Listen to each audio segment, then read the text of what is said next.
Tell the world who you are and what you do, my friend. Hey, Eric. Thanks for having me. So, my name's Sam. I have a little pretty new program called Diamond Grid Corso.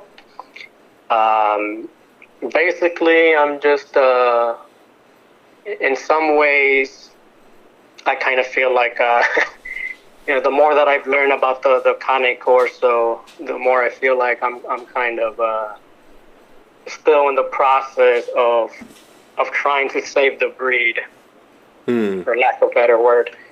I use my dogs. I have hunting dogs, working dogs. So a lot of people, they follow my channel or have heard of me. It's because of that. I do wild hog hunting here in Florida, Southwest Florida, which is pretty harsh environment, very tough terrain. It's probably one of the toughest areas also to hunt in Southwest Florida. We stick mostly for the last 2 years or so. We've been hunting primarily sugar canes, which is, not to make it sound like we do the hard stuff, but if you ask any hog hunter, especially down here, they'll concur. Sugar canes, it's really, really tough type of terrain for the dogs and for the humans. It's one of the harshest environments to hunt in over here.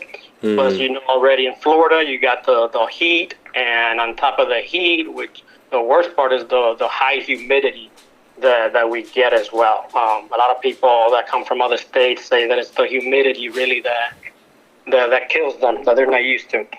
So that's just a little quick snippet of what our program is about. I have several dogs that I use for working, for hunting these wild hogs in Florida. Catahoula pit mixes. That's mostly what we like to use, the catahoulas with a little bit of pit. When I say pit, by the way, just for the listeners, I'm always referring to game pit bulls. Okay. If it's not a game pit, I'll refer to them as what they probably are, either a bully or whatever the case may be. But right.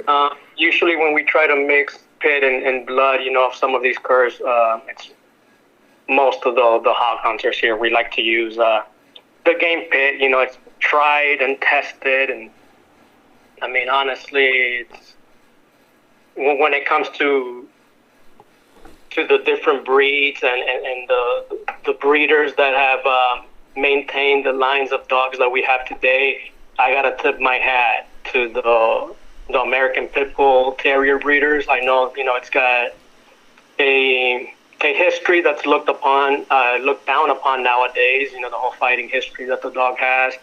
But when it comes to preserving the actual working American Pit Bull Terrier, it's hard to point at another dog that's been maintained as true to its, original nature as the American Pit Bull Terrier. They've done a magnificent job with that. So absolutely, yeah.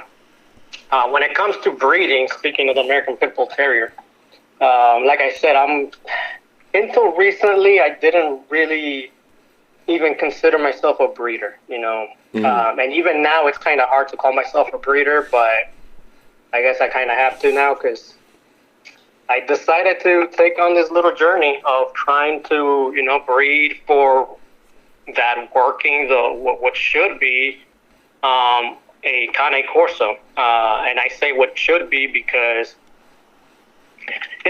unfortunately, I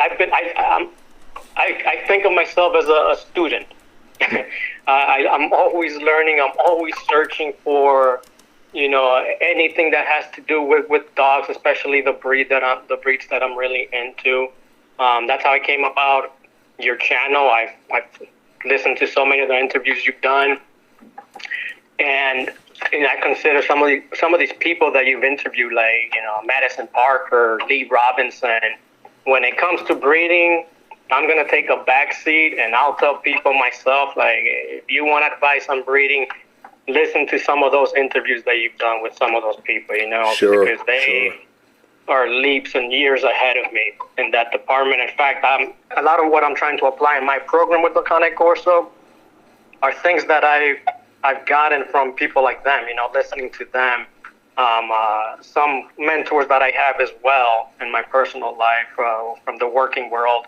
But yeah, people like Lee Robinson, man, like, Pat Patrick, Madison Parker, all of these are people that have already been on your channel that you've interviewed and have given just gems of advice when it comes to breeding. So absolutely. I'm not even gonna get too much into that. What I really did want to touch on though is the Corso itself.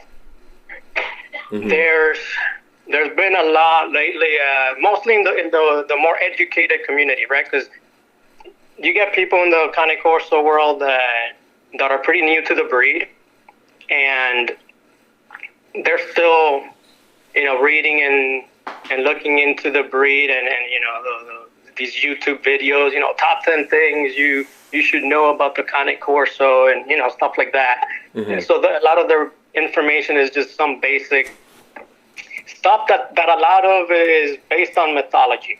Unfortunately, a lot of the people getting into the breed are getting into it with this idea that they're getting this war dog, this Roman war dog and this gladiator dog. But then you got another group of people that are a little more, more savvy when it comes to the dog breeds and working dogs specifically, that are actually looking at the Corso and talking about them. I've listened to some recent podcasts actually where it's not even about the Corso, but they keep being brought up because they're a popular breed now. They've turned into a very popular breed. Mm. And amongst these more knowledgeable people, unfortunately, they're getting a bad reputation, a bad name. A lot of what I'm hearing is not positive, Mm-hmm. And I can't even blame them. There's a lot of issues that once I got deep into this breed, I started to notice myself. There's a lot of, temperament issues in some of these dogs. Some of them are fearful dogs. Sure. Which is shocking. That's the last thing you would think after reading and seeing all these YouTube videos about, this gladiator dog, this dog that was used to, attack the enemy lines. I mean, a fearful dog is the last thing somebody would expect. A fearful dog is also, as you know, a dangerous dog. Absolutely. It's uncontrollable. That's not the type of dog that anybody should want to have in their yard. I've seen dogs that, when they're really tested, they quit. Before they were tested, they seemed like a world winner. Like this dog is gonna take on the world. He looks like a badass. Trying to go through the fence, all of that. But when really tested and put under actual stressful situations, a real chaotic environment, I've seen them completely fold. Yeah. And so. The way I'm able to, going back to, to what I do, what you originally asked me, the cool thing about what I do with hog hunting is that it's quite possibly one of the, tell me if you can think of something else, because I have no problem. But as far as I can think of right now, off the top of my head, it's probably one of the best, if not the best way to really test these sort of temperaments in these warrior dogs, these gladiator dogs, these fighting dogs. You're going to really see, because in a hog hunting environment, you go from 0 to 100 real quick. Mm-hmm. One moment you're walking, you're stalking, you're looking for signs, you see tracks of hogs, you're excited, but they're masters of their environment. Mm-hmm. If not for these dogs, you'd have a hard time seeing them, unless you get lucky when they happen to come out in the open, but that's rare. All of a sudden, you go from that to just noise, barking, grunts, dogs yelping, dogs getting thrown, flipped in the air. The barking is not a regular bark. It's not just a how. No, it's a bark that's everybody knows. Like there's something serious going on. You know. Mm-hmm. Other dogs just hear that. If they're not used to it or if they're not about that, that's enough to make a lot of dogs tuck their tail and get the heck out of there. They want nothing to do with that. Sure. Now, and that's before they even see a boar, you know. Mm-hmm. Sometimes, you know, they'll get up to the boar, they'll actually walk in and get to the point where they are in front of the boar. That's another test, you know. That boar is looking straight at them. I'm doing stuff with my hands. I forgot we're not on video. But something that they'll do when you come up on one of these wild boars, they'll start like kind of like sharpening, like how you would sharpen knives. Picture that, but they're doing it with their tusks. Mm-hmm. So they're opening and closing their mouths really quick, and it's making a sound like that. Mm-hmm. And it's a sound and a look that they give you while they're doing that. That it's interesting, man. It's interesting to see how these instincts just come out in the dogs and in humans too. Because I've gotten that same look. I've had them right in front of me doing it to me, and fear sets in a lot of times. You know, if you're not used to that, if the dog's not used to that, he's gonna go into that survival instinct, you know. That survival instinct is going to kick in, and he's going to have two choices, which is, you know, to fight or flight. Mm-hmm. And there's no lying, there's no manipulation. Everything you thought about your dog will come out. The truth is going to come out in a moment like that. A highly stressful, chaotic moment, environment, where that fight or flight instinct kicks in. I've taken people hunting with me, you know, different people have different breeds, and they want to test their dog. And, you know, we'll talk before we are in that type of scenario. I usually talk a lot with these people because I love dogs, and I love all different breeds. Right. So I'm happy to bring other people with different breeds. They want to test their dog. I think that's awesome. Sure. And there's so many. More often than not, man, you'd be surprised how, in the beginning, everybody thinks their dog is gonna do just fine. You know. Mm-hmm. Because their dog, you know, maybe it's done protection sports and he's a badass on a sleeve. Mm-hmm. Or, you know, he's got a pole outside in the yard and he rips that thing up and he hangs on to it for 20 minutes and whatever, you know, I've heard it all. And it's not to, like, you know, make anybody feel bad, but it's interesting. I'll say that. I'm trying to find a word that's not disrespectful in any way. Like, it's interesting to see how many people have this idea of a dog just because of the breed. And when their dog is truly tested, truly put in an environment that is not fake, it's as real as it gets. When that boar, like I said, is looking at that dog and it's sharpening its tusks, basically saying, I'm not going anywhere. You got me cornered, let's go. I'm ready to fight to the death. Mm-hmm.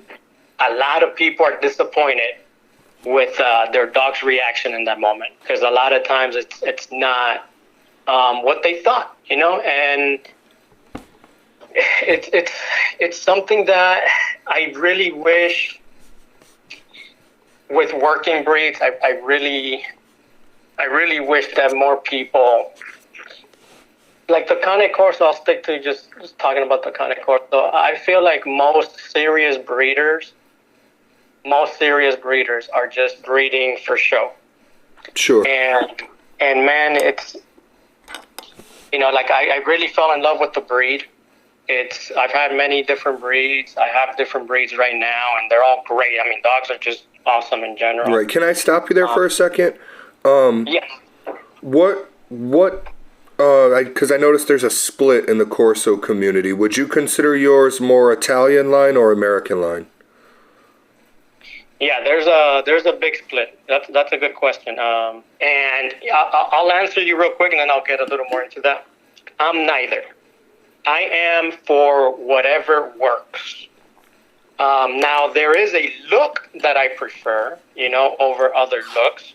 So I'll tend to, look for those type of Corsos. But as far as like there's literally a big divide where it's almost a war within the Corso community, where some people are just strictly American line Corsos and the European stuff is trash. And then you got the European, the people that choose European dogs, and they look at the Corso as a fraud. It's just muds mixed in, and the real stuff is the European stuff. The American stuff is, some BS that they made up over here. So you got those two lines. They both trash each other like they're the real ones and the other one's fake. They both say the same thing. The one, so this, when this question gets brought up, because when I first got into the Corso, anything I get into, I do a lot of research, man. I get obsessed with it. I just start any book I can read, any video I can watch, any documentary. I get super into it. Mm-hmm. And the more research I did on the Corso, the more confused I felt. I didn't know which side to, who's right, who's wrong. Because depending who you talk to, you're going to get a totally different answer. And they're going to give you their side of history. That's going to be totally different from the other person you just spoke to that gave you another side of the history. Mm-hmm. But the one thing, so what I finally came down to is, okay, the one thing that everybody can agree on, right? I think everybody on the European side and the American side can agree on is that the Cane Corso in Italy, where it came from, was used by the poor working class. It was not a dog for the rich people. It was a working dog for the farmer, for the rancher, people that had a need, a necessity for a dog that was going to help them, was not going to be a burden to them, because they don't have the luxury that we have nowadays to just have dogs as pets and feed them and all that. They needed a dog that was going to pull its own weight. Mm-hmm. That was going to work the farm, that was going to, help with the ranch, protect the homestead, etc. That would go hunting and bring food to the table, keep the other, the other people, the other dogs safe when they went hunting for big game, like the wild boar. It was used as a catch dog in Italy as well. For the longest, there's old paintings of them being used catching wild boar in Italy. So that's one thing, that's where I like to start, because that's one thing where both sides can agree. This is where the Corso was being used before they, started to try to, some people will say resurrect the breed. Some people will say that, it was still alive and well, and they're just preserving the lines that were around, that were found. Mm-hmm. But the one thing they all agree on is that where they were being used, where they were found. All right, so it just so happens that those are the type of people that I call friends, that I, talk with, that I live amongst, that I work my dogs with. It's those same types of people. It's the working class, the poor working class, the type that can't have dogs just for luxury. They have dogs because, first of all, you love the dog, but you have a use for them. You're going hunting with these dogs.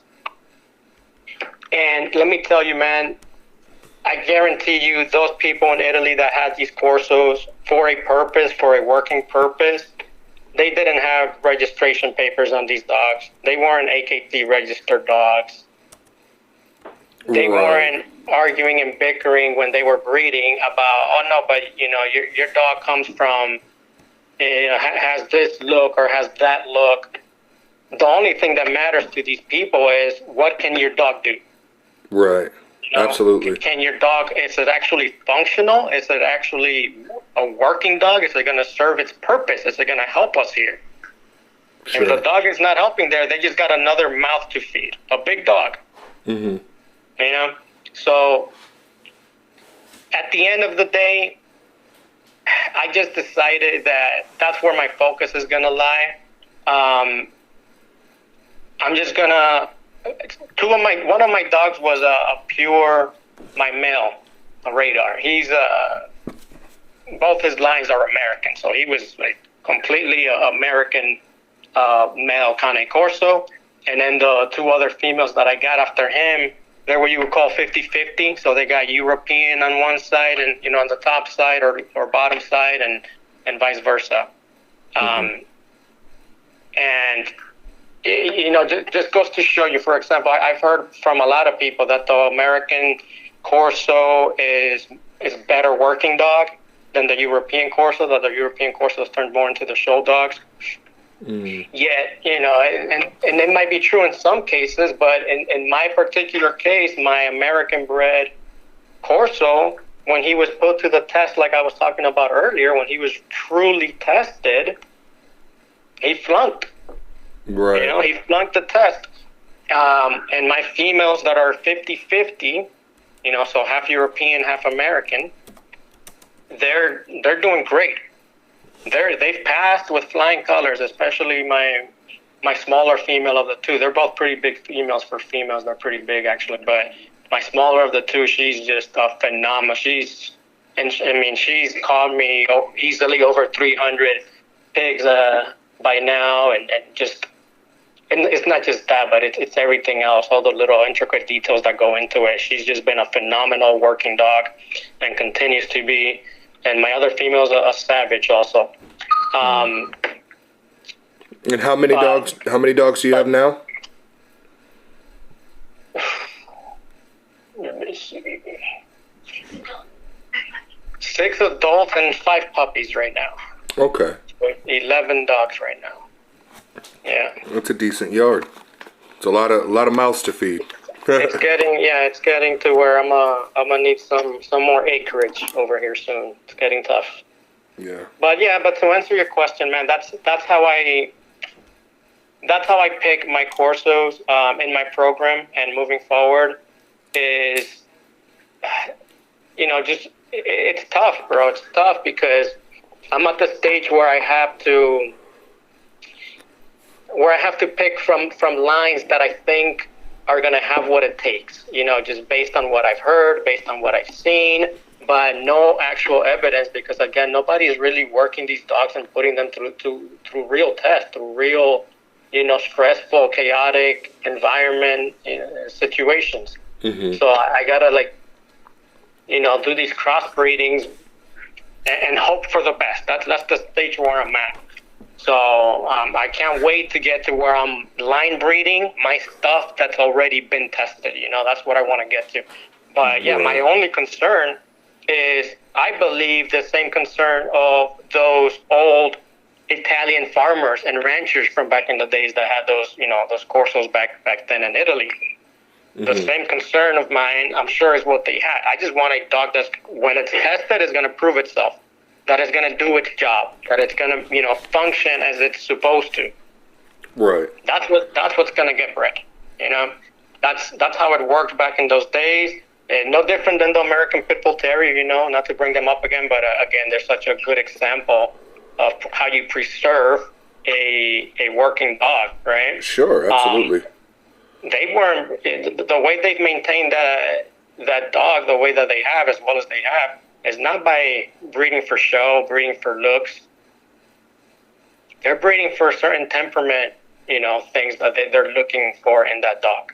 Mm-hmm. And if that dog does not perform, if those qualities do not show, the dog is not going to get bred. It don't matter how pretty it looks. If the dog does not perform like it's supposed to for its breed, it doesn't get bred. Right. And that's kind of where I'm at. So I don't really care if it's an American line or a European line. Now, again, like I said, there are certain things that I, look-wise that I do look for. I don't like a dog that's, got that extreme boxer look, that big undershot, which is what a lot of the Americans will trash the Europeans for, that they got a lot of that boxer influence in their Corso. Right. There's boxer in American Corsos too, Mm-hmm. There's DNA tests that have come out. There's studies that have come out that have shown that both lines, American and Italian Corsos, have it's you know what it is? It's basically a band dog. That's what the Cane Corso, in my opinion, is. You're not the first person. You're not the first person to say that. Even there's been other Corso people I've talked to who will say, no matter who gets mad, they'll say, yeah, the Corso's just a glorified band dog. Yeah. So I would agree. When you really dive deep into its history, and and try to dig through the BS, because there's a lot of BS to dig through in this breed, unfortunately. The way that they're bred and the way that they were, if you want to call it, saved from extinction or whatever. It's basically what you would do with a band dog program. Yeah. And it makes sense. Even in Italy, when they had them in Italy, it was basically the Italian band dogs for them there as well. If you find that there's pictures that you can find online of like really old pictures and of Cane Corsos, supposedly Cane Corsos.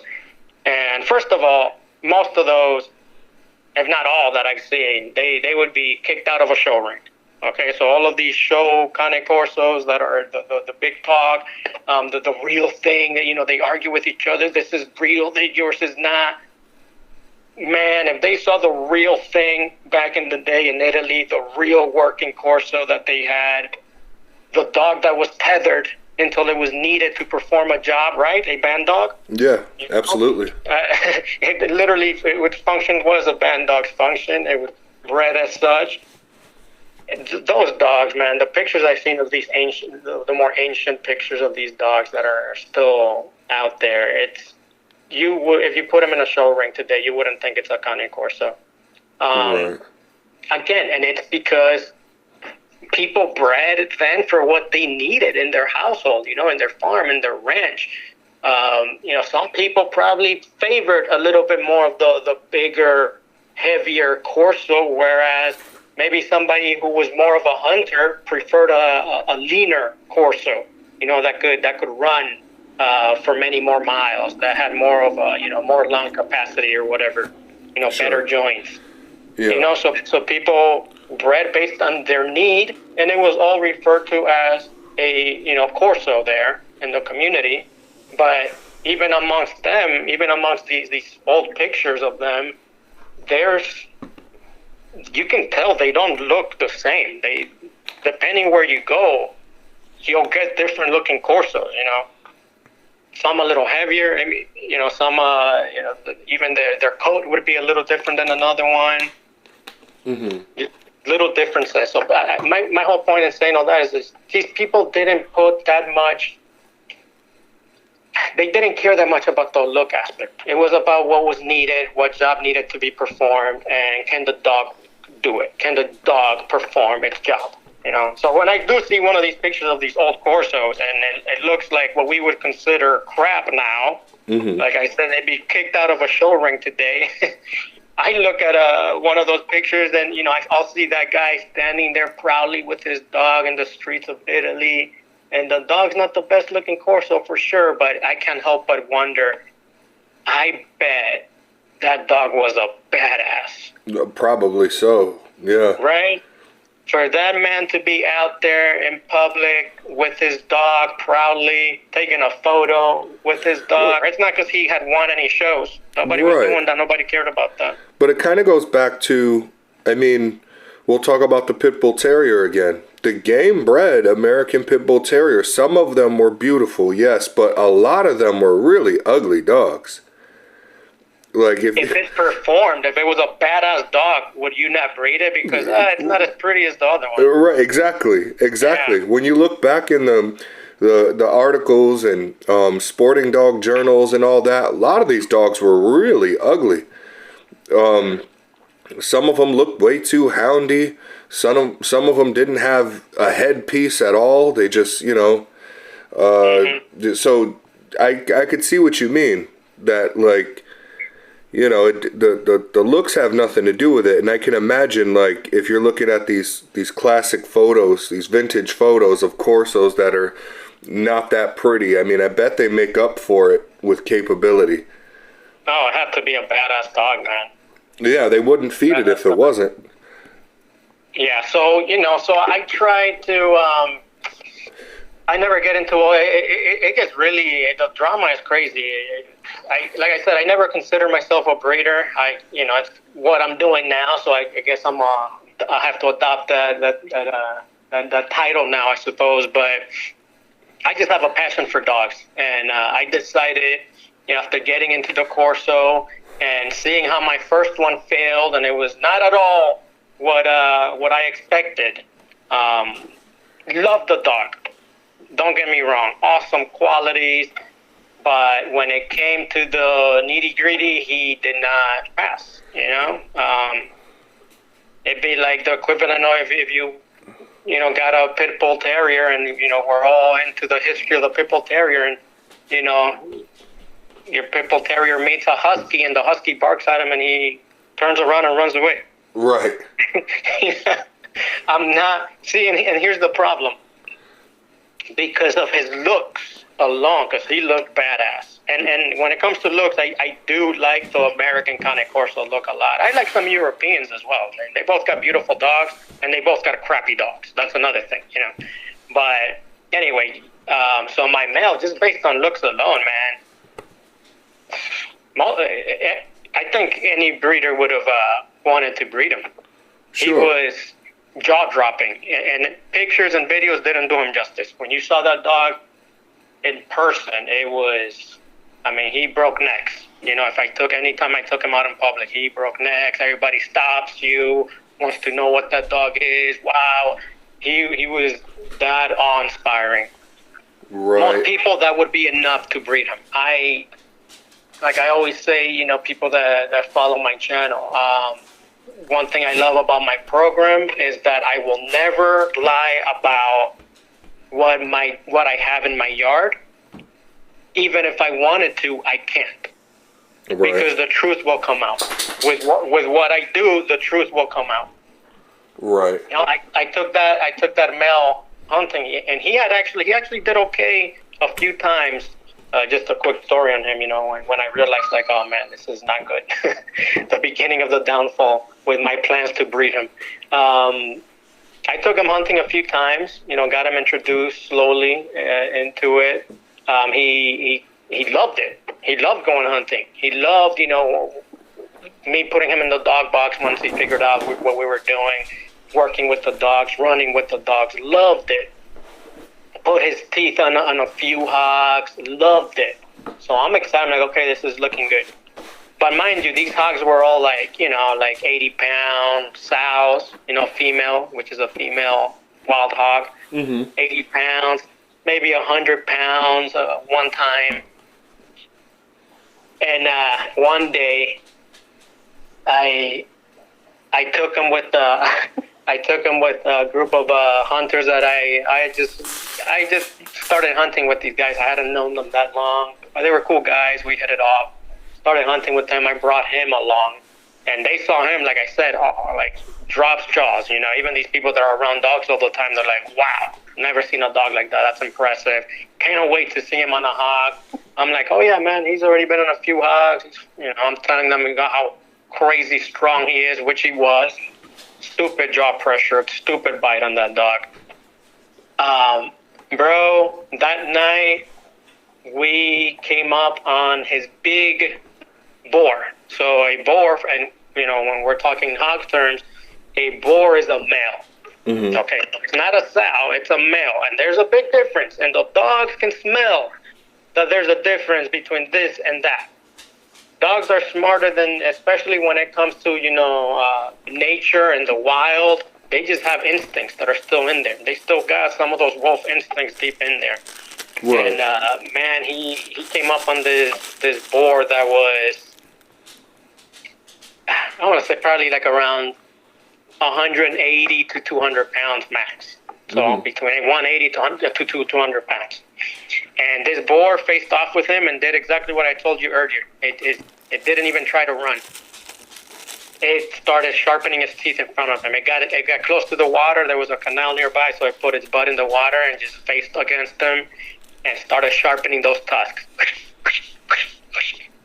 Dude, my Corso turned from a catch dog into a freaking bait dog in front of these people that I was hunting with, which in our community, that is so embarrassing. The important thing is, though, is you're being so transparent about it. Like, you're telling the whole world right now, like, I tried this dog, I had confidence in this dog, and the dog failed. That is, to me, that gives you more of a badge of honor than if the dog would have worked out. Because now people know if they want a good working dog from Diamond Grit, you're not going to bullshit them. You know? And no, definitely not. And like I said, you don't have to take my word for it. This is why I documented. This is why I decided to start this YouTube channel to document and show. I don't want it to be my word. I want to show. I want you to be able to look at the proof yourself. Mm-hmm. What these dogs do or what they don't. Right now, I kept from my litter that I just had. They all went home already. All the puppies went home already. I kept 5. I might sell one more just because 5 is kind of a lot. So I might sell one of these females. But I'm keeping 5 dogs, 1 male, 4 females, and whoever doesn't make it, it's gonna come out. Right. I can say I'm gonna be hyping them up because I really do believe that they have awesome. That's why I'm keeping that many of them, because I really see some awesome qualities that their mom has, and their mom, like I said, man, she is awesome Corso. As far as a working dog, a catch dog, a guard dog at home, this dog is everything. She is so well-rounded.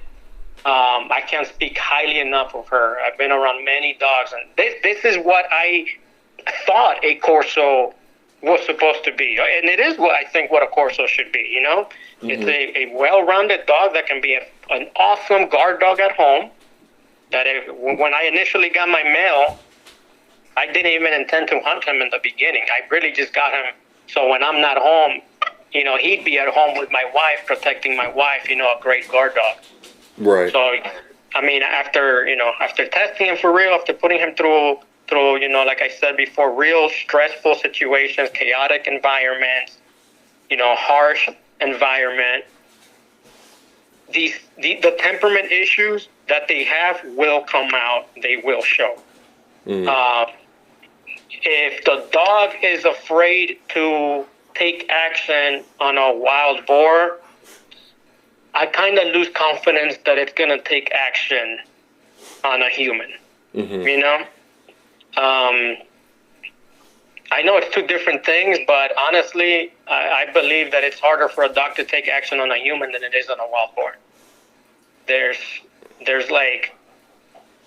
so ingrained, to just live amongst humans that I think the prey drive instincts just kick a little harder than the defense drive. In most dogs, of course, every dog is different, Sure. But yeah, those things are going to show. Even as these puppies grow, I'm going to document, pretty much like every month or so. I'll do updates on them, show their progress and all that. Like I said, hype them up because I really think right now there's the bee's knees and all that. But when the time comes, when they come of age, the truth is going to come out. Mm-hmm. And I have no problem at all. I don't think people should have a problem with that. This is part of breeding. Like, if you're breeding to honestly preserve a great line of dog, if you're really breeding a working dog to preserve those qualities that made it a great working dog to begin with, you have to be honest when you have one that fails, that flunks, that should not be bred. Or you're just going to dig yourself deeper into, a crap hole. Sure. So I got no problems at all. He didn't do well. I was honest about it on my channel. I let everybody know he's not going to be bred. He's not a breedable dog. I kept him as a pet because we loved him, and initially I didn't even get him with the intentions of hunting. Right. So we kept him as a pet, but I let everybody know he was not going to be bred, and he never was. What are the general weight ranges for your males and your females? So my small female right now, Siren, she's a red female that I was talking about. Is, in my opinion, I mean, she's what I hope one day I have a bunch of Corsos like her. That's what I want my yard to be full of. She is my smallest female, and she's actually at working weight, which, working weight, you know what I mean, like very lean. Yeah. She dances between 95 to 100 pounds, and that's really, really lean. Like right now, she's not even that. Right now she's probably between 105 to 110. Mm-hmm. Because she just nursed this litter and all that, so I'm slowly bringing her back down. I'm about to start bringing her hunting again. But yeah, she's at working weight. She was between 95 to 100 pounds. And then my other female, Ursa, her working weight is between 105 to 110. Okay, so that's really good weight. Actually, pretty big females, man. Even for the non-working, Corso community, they would consider that pretty big, and that's at working weight. But yet, I really, I got kind of lucky, I feel, with these two females. Worked out much better than with the male, thank goodness. Because as big as they are very athletic. They can keep up with my cur dogs, no problem. Like I told you in the beginning, we hunt in a very hot environment, high humidity, which is really harsh on the dogs because, dogs can't sweat like we can to control our temperature. So, with that high humidity on top of the heat, it can be really tough on these dogs. And they have been extremely tested when it comes to all of that, putting them, I mean, they when on a regular hunt, they're running, and I'm estimating here because I do track my bay dogs, how much they run, my cur dogs. Mm-hmm. But obviously my Corsos run less than them. But a close estimate of what they're normally running on a hunt is an average of 10 to 15 miles. Mm. And this is, like I said, even in summer, where it's extremely hot, extremely humid. And in our environment where we hunt in Southwest Florida, you can add even, another 15 degrees on top of whatever it is. And they've done great in the heat, which is another thing that, I love about what I do. I can actually test for all these things, Mm-hmm. That people wonder and talk about and claim that their dogs, are this and that, but I've never really put them through the test to see. Sure. So these dogs are, as big as they are, athletic. They can run many miles in the heat with no problem. And, I've had many occasions where after running miles and miles in the heat, we've all of a sudden, towards the end of the hunt where we think we're going home, the cur dogs find a boar, and hey, right. Time for some action all of a sudden when we weren't expecting it. And they've never failed me. They've always still had it in the tank. They've done their job, even with, where you would think they should be at extreme exhaustion point. They've always been able to find that second gear and battle these pretty big boars at times. Pretty big power. I mean, people have no idea how powerful these animals are until you're face to face with one and have your hands on them. And have to try to wrestle one down, even when it's, already controlled by the dogs. That's when you realize, like, the power, the extreme power that these boars actually possess. Mm. And they've been able to do that, man. At times, I've even been, because sometimes they find these boars super far from where you're at.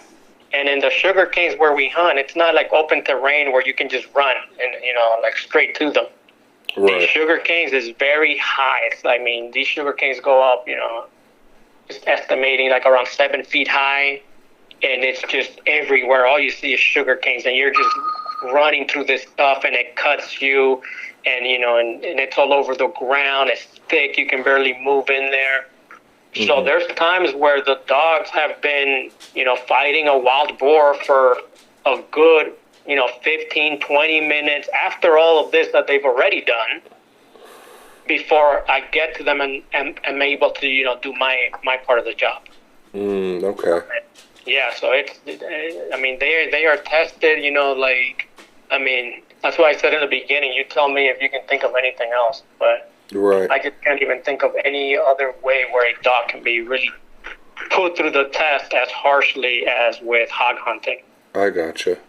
So, it takes a lot, and I have a deep respect for them. And anybody that hasn't done it, that's interested, always, like someone like you that's really into these dogs and different breeds of dogs. I mean, if you're ever in my part of the woods, man, just hit me up. Oh, I'd love to. Taking people like you, because it's such an experience you'll never forget. I would if you love already to. love dogs, your appreciation for them grows so much more when you see how much work it takes and how hard it actually is. Because it's easy to look at and read about and all that, but in 2025, I'm hoping by the summer of 2025 to take Bred Koncepts on the road, and at very least, I'm hoping to. It'd be nice if I can cover the whole map, but I'm thinking at very least I'm going to do like a southeast tour first. Because I'm in South Carolina, I have people in North Carolina, Georgia, and Florida. Oh, you're not that far away then. Yeah, so that's something I'd love to do, and it'd be at a great time too, because I would love to test Reaper.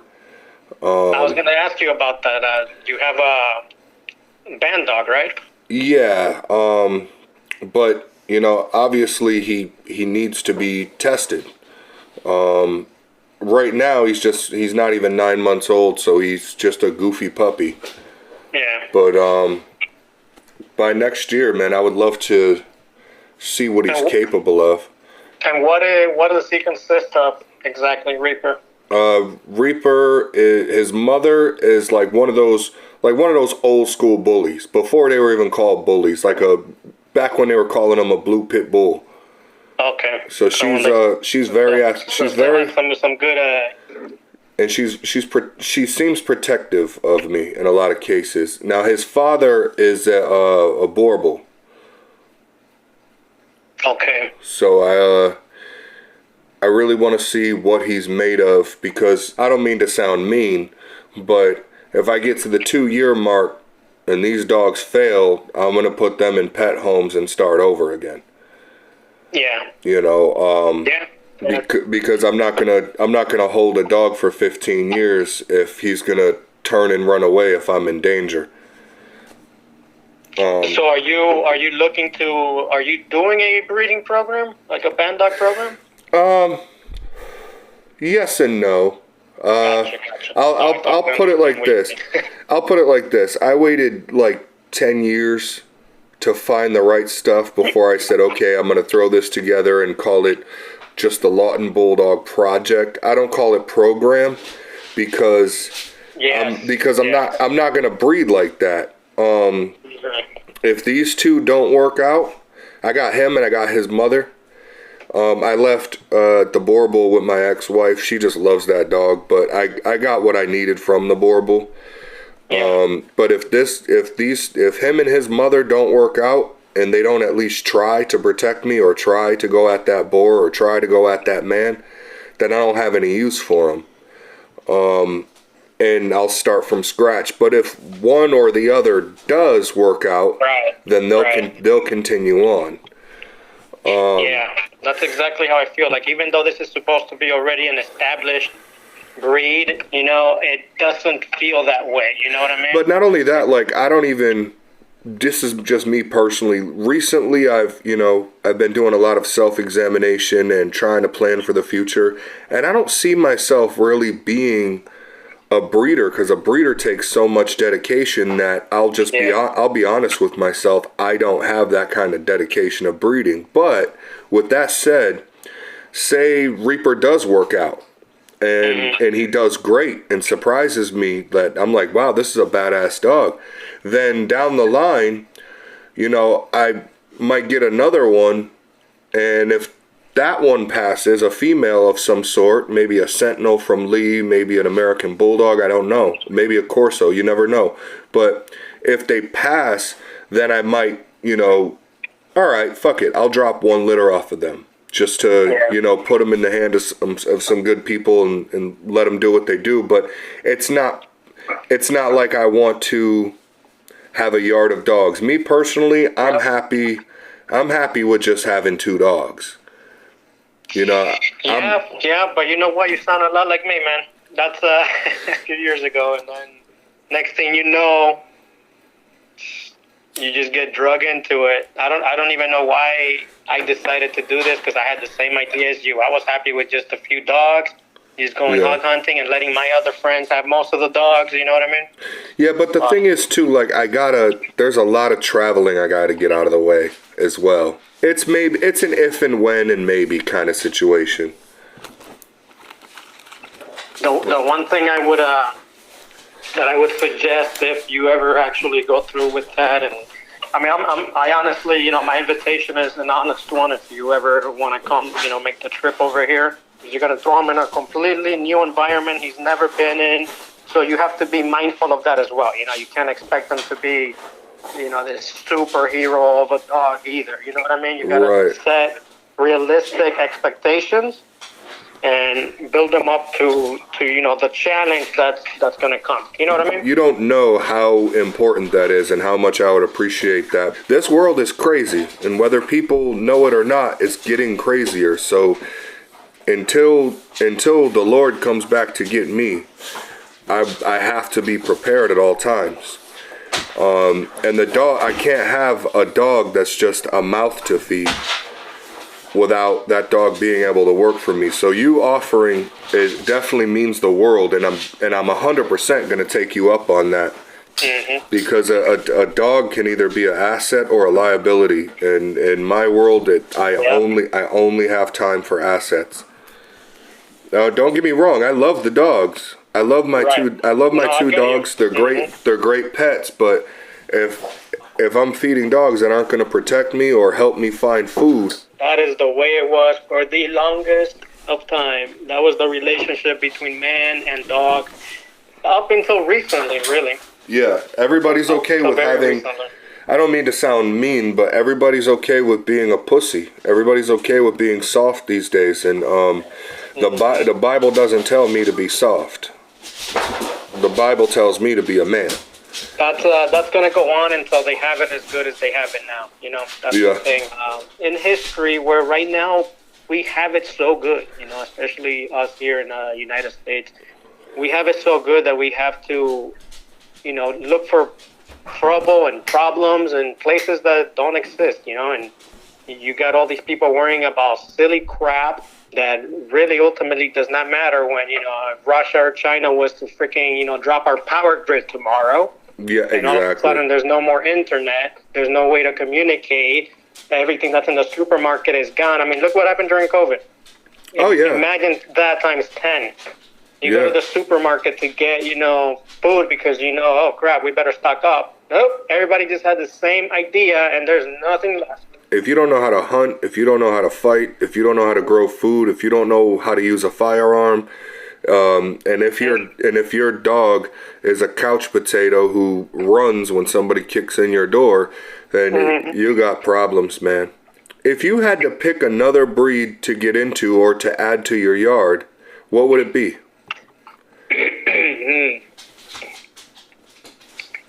Okay, so like I said, I already have other breeds also. Right. So I got Catahulas, I got pit mixes, different pit mix curs. I've got American Bulldog. That's in my friend's house. I've worked extensively with American Pit Bull Terriers. Right. I've had people come with Presa Canarios. I have people that come with Dogo Argentinos to hunt with us. So I've had the pleasure, because like I said, I love dogs, man. I love all breeds of dogs. I don't get, there's this other thing going on right now for some reason where people are like like fanboys. You know what I mean? Is that the right term? Like fanboys of dog breeds? Sure. Where I'll have people like just come on my channel in the comment section and just basically attack either my dogs or another dog breed that,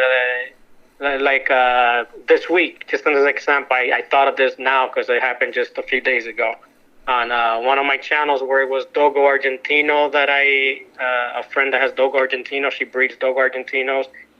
And I've invited her because she actually has some good working Dogo Argentinos, and I'm happy to help people that are breeding with that purpose of maintaining the workability in these dogs, you know? Mm-hmm. So, anyway, this guy just started commenting about how basically trying to put down the dog and that the Kango is the king of all dogs and that he does the job better than any Dogo or Corso or... Basically, just then every other dog is trash except the Kango. The Kango's the only good dog apparently in this guy's eyes, and I've seen a lot of that, man. That's something that I don't know why. I don't know what the reason is, but people get into this camp mentality. It's kind of like politics now with dogs. Right. Yeah. 100%. Similar within the breed, like we talked about earlier about the Corso itself, how it's split between American lines and European lines, and some people are like die hard on one side, where they won't even look at a picture of a dog if it has European line in it, or vice versa. Right. It's a strange phenomenon. With I wonder what your opinion is on that. What the heck brings that about? I think, well, honestly, outside looking in, I did have some things to say about certain breeds. It was namely the bully. I just hate what happened to the bully over the years, but that's a different topic. I try to live by the word of God as closely as possible, so I try to steer away from anything that is opposing to that. And I also live by Bruce Lee's philosophies in certain ways, so I try not to be within those guidelines. I try not to be really anti anything. And I like what you said earlier about the Corso being pretty much a band dog, because I've heard a lot of Corso guys say that. And I think it kind of stretches across the working Mastiff plane on both sides. Like the Dogo, the Presa, the Corso, I think they're all pretty much I agree. A type of band dog. And I'll take that a step further. Lately, I've been saying there's a lot of breeds that fit more of a concept than an actual breed. I agree. Yeah. If you look at the Pit Bull Terrier, for example, you got your game type, and then you got the UKC show type, which is almost an Amstaff pretty much. But then even in the game dog world, I feel like there was more bulldog influence in some of the lines, and I feel like there was more terrier influence in other lines. And that's why we see certain game dogs that have a bigger, blockier head, and some of them that look more terrier or more hound-like. So I think that kind of goes hand in hand with that band dog concept. Because people weren't out there in the beginning saying, well, we have to breed it with this one because of, pure breeds and registries or looks or anything like that. It was, this one works well, we're going to breed it to that one that works well. That's it. Yeah, So, and some of those dogs might have had Whippet. Some of those dogs might have had coonhound in them. We never know. We weren't there to see the breedings. Exactly. We weren't there, man. So that's what it comes down to with the Corso, too. So when it comes down to the ADBA registered American Pit Bull Terrier even, I respect that more than most breeds and breeding practices. But if you go back far enough, even that isn't a pure breed. I think the Amstaff and maybe the Staffy Bull have come closer to being a pure breed because they were under stringent kennel club rules for shows. But I know for a fact that game-bred American Pit Bull Terriers had Whippet blood thrown in and Hound blood thrown in throughout the years. These guys that were fighting them weren't thinking about pedigree so much. I mean, pedigree would get you so far, but it was what can I do to make this dog faster? Well, whip it, blood. Yeah. What can I? And that's really how people think, man. When you breed, and this is where I can kind of like, like I said in the beginning, I when it comes to certain topics, I feel like I need to shut up because there's people with more experience that should talk in the room. Like I mentioned, you have people on here like Pat Patrick, Madison Parker, Lee Robinson. Yeah, these absolutely. people, I mean, I learn from them, So when it comes to breeding, dude, I'll say go listen to that interview. Yeah. But now where I have a lot of experience that I feel like a lot of people don't is in the mentality of people way back then. Everybody had that real working dog mentality. Mm-hmm. They needed the dog to serve a purpose. And I can tell you that still goes on today with people that really work dogs, like in hog hunting. Sure.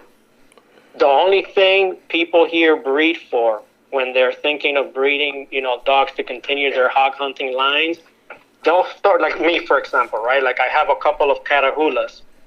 I like a lot of the traits that the Catahoula brings to our environment, to our type of terrain here that we have in Florida, or type of weather here in Florida. They do well for the type of nose and grit that we need out of a bay dog. They have certain qualities that I love about the Catahoula.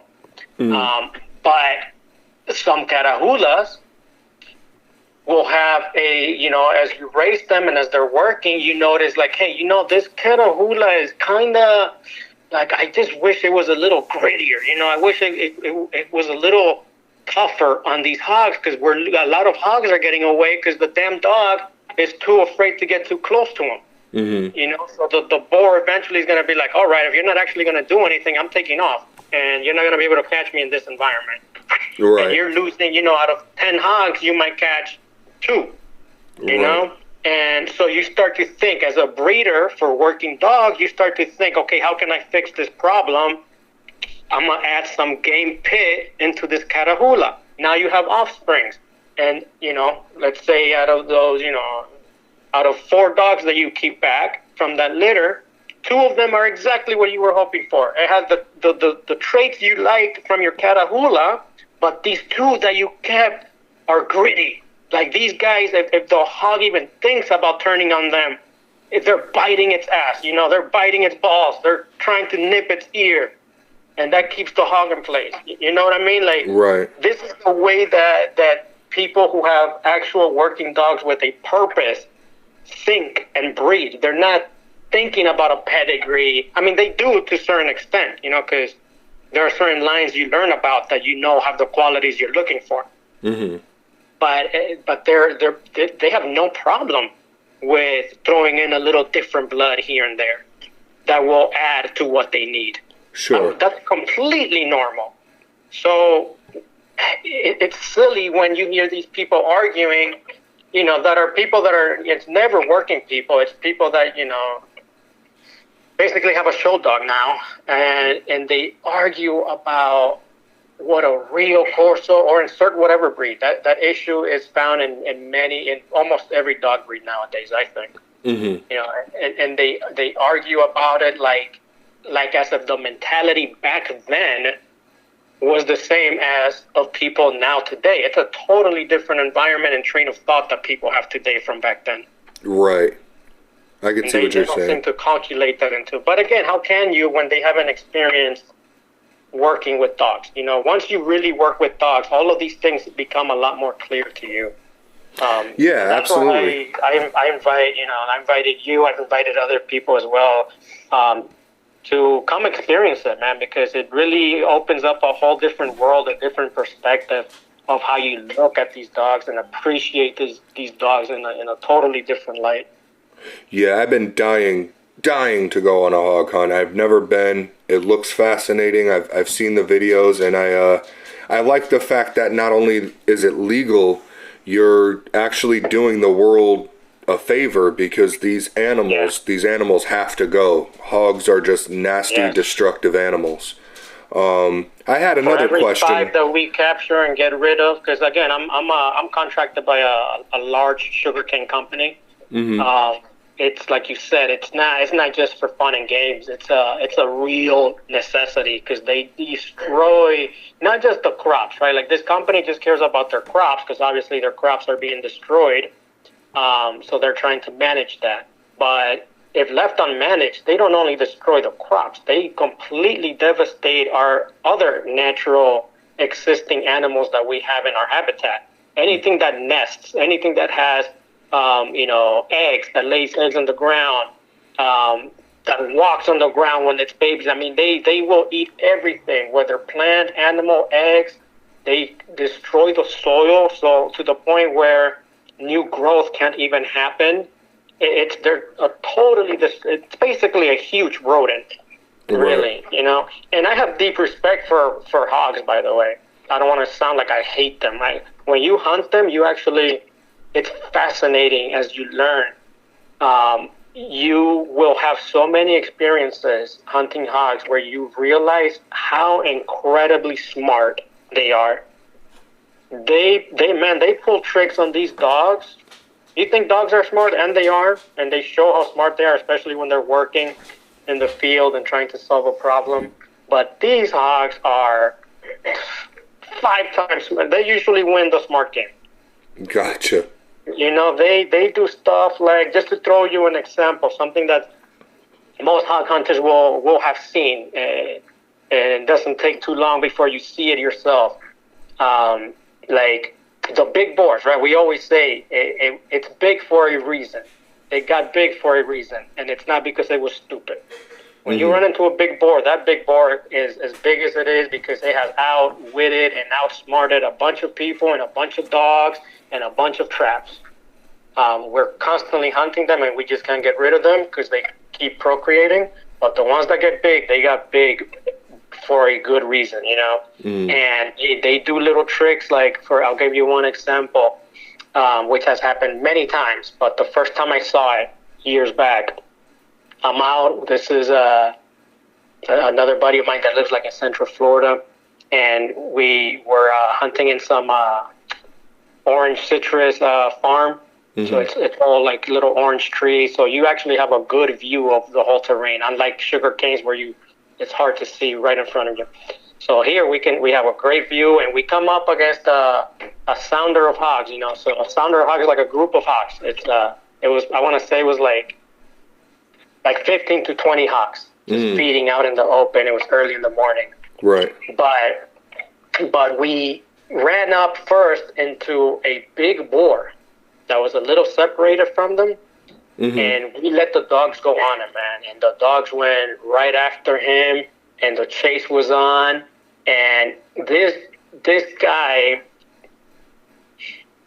took the dogs. Instead of he could have ran a certain direction, which would have taken him into the woods, which most hogs would have done, because that's how they usually get away, is they'll run straight to the woods where it's thicker vegetation, and they can make it harder on the dogs to catch up to them. Instead of doing that, he actually did a circle and went back towards the open, which at first makes no sense because you're kind of exposing yourself, dude. Why did you go back towards the open? Well, what he was doing is he led the dogs to that sounder that was, near the area. So he led them right through 10 plus other smaller hogs. So once he ran through there, the dogs, of course, now there's a bunch of hogs running scattered all over the place. And these dogs, they kind of split up and went after smaller hogs. And the big one, we have to watch him literally walk away right in front of us. The big prize medal that we wanted, walking away right in front of you. And they do stuff like that. At first, you think, what a coincidence. It's not a coincidence. I've seen that happen so many times I can't even count anymore, where they'll use strategies like that to evade being caught, to outsmart the dogs, to lose them in one way or another. I gotcha. Another thing some of them have done that we've noticed that they do is they'll let a dog hold, the catch dog, let's say, right? Let's say you got an American Pit Bull Terrier. And they're great. Their tenacity, their grittiness, their gameness, right? We know. Thing with them is they're kind of small, right? 40, 50 pounds. And these boars, man, when they're 200 pounds and up, it's like they might as well be 800 pounds. They're so powerful. And something that we've noticed some of them will do, this is more rare, but we've seen it happen more than once, is they'll let that catch dog, hold on to its ear. And they'll fight with it, but it's just getting it tired. It's just making the dog work. It's dragging it through the mud. It's just letting it grip and pull and fight on its ear and tug and all that good stuff, and just buying time for when that dog starts to wear out, starts to get tired. And that's why it's important. That's why we run as soon as one of these dogs have a hog, because every minute that goes by, your dog is getting tired. It's exhausting trying to hold one of these powerful animals down, Mm-hmm. And they'll do that. They'll wear the dog down until they feel the dog is starting to lose its grip, it's starting to tire out, and then they'll kill your dog. And then, it's like, game on. I'm still at 80%. You're at 10% now. I'm at 80% because I was really just reserving my energy. I really wasn't even fighting you yet.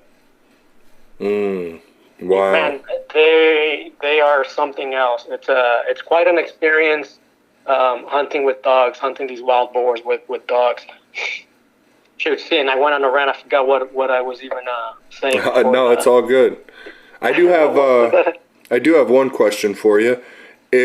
Have you ever considered crossing your Corsos to any other breed?